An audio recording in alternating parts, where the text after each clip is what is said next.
banaton.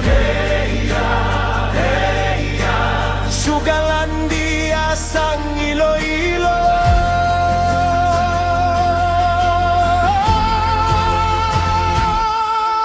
Sa duta nga mabunggahon may kasaysayan nga madalom. Sa subasang jalawod naguswag mga katigulangan.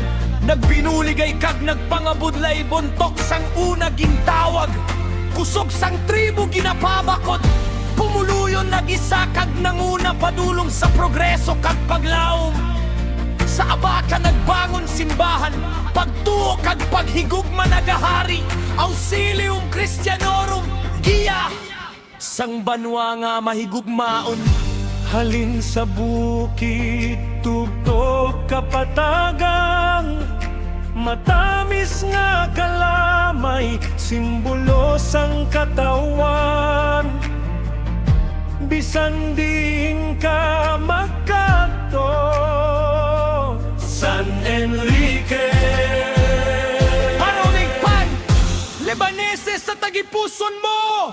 San Enrique, banuasang kalamay, matamis nga gugma nga wala sing kapareho.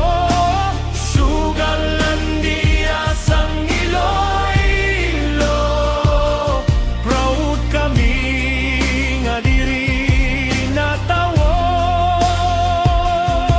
Saot kantay pagayaw ang kultura, kalamay festival, kalipay sang masa. Isa ka banda nga puno sang paglaho.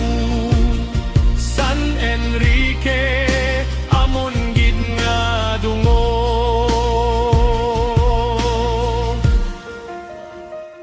Sa Abacha kag Asisig bantayan hasta Brawlan nagadayaw.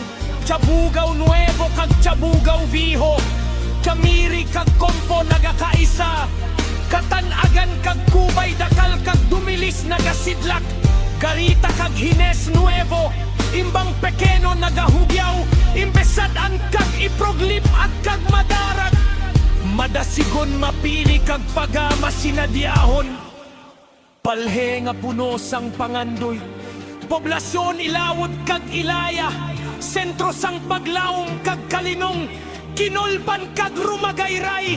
San Antonio kag Tambunak Mabakod Bridge. Bisan may udnos kag bahasang una, wala gid nadula ang kusog sang banwa. Pagtuo kag pagbinuligay, amo ang kusog sang San Enrique. Himpit nga pag